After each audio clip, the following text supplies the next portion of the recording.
One of the biggest problems I see today, especially with young professionals, is a sense of entitlement and this thought about how you're owed something.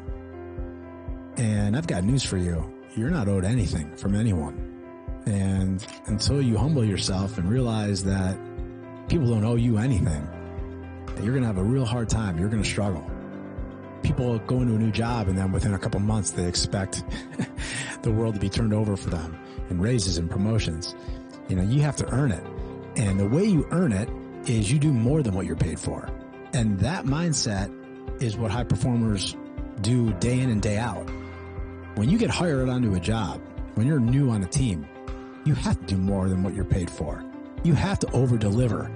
If you're getting paid X, then you should be doing more. And if you want to make more, that's how you get it.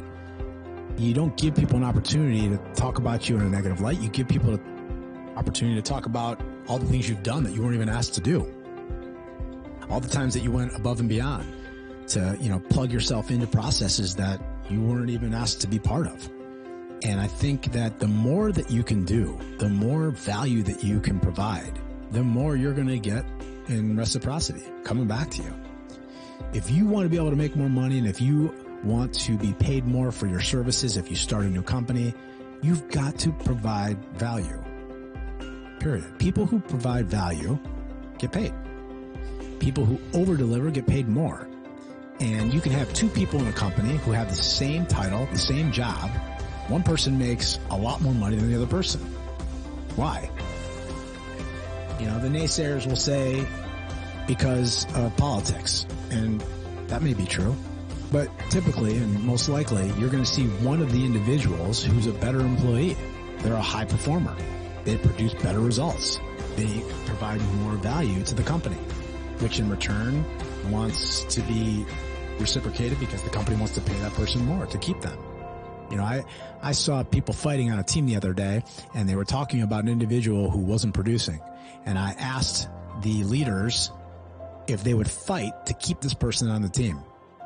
And one of the leaders looked at me and said, yeah, I'd fight to keep this person on the team. And then another leader said no. So I challenged them, which is it? Why is it the two leaders on this team are one's fighting for someone and one's not? And so I think, as leaders in an organization, you're going to tap into people who are providing value, who are over-delivering, who are higher performers. And if you're a leader, you should cheat towards these people. I always used to say cheat towards the high performers. You should. Any time spent on low performers, any time spent on people under-delivering, trying to get them up is a waste of time. I'm not saying you don't want to mentor, and I'm not saying you don't want to coach people and you don't want to see the best, but I'm going to focus more on the high performers and get them to lift, because that will have a bigger impact on everybody. One person can light up a team, and one person can also drain a team. And if you're a leader and you're being drained because you're focusing all your attention on the low performers, the people who are underperforming, who are typically the ones sabotaging or complaining because they're not being paid enough, and they're bitter, they're a victim, there's just no room for that in a healthy team. There's no way for a team to have chemistry and to have flow when you've got a weak link. It is true what they say. Your team is only going to be as strong as your weakest link. And typically when you get rid of someone on your team that doesn't deserve to be there, they have this entitlement, then you see the entire team rise up. And the worst part for any leader is hearing people say, what took you so long?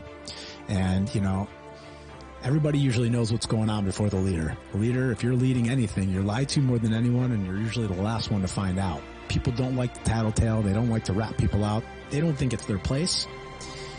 And that's a problem in itself. But I think as a leader, you just have to know that any individuals who are underperforming, who have that sense of entitlement, who play the card of being a victim, they just are going to hold you back.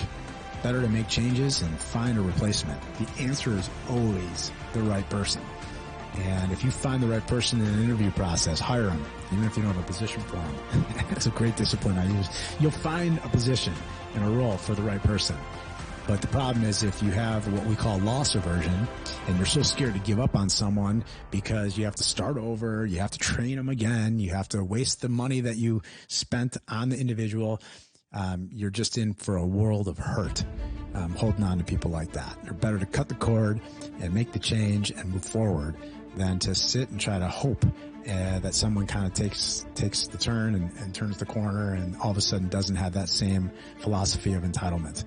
And if you're someone who has that sense of entitlement, you need to wake up, because again, nobody owes you anything. You create value, and that's how you get more in return. So over deliver, do more than what you're asked for, do more than what you're paid for, and you'll see results a lot quicker.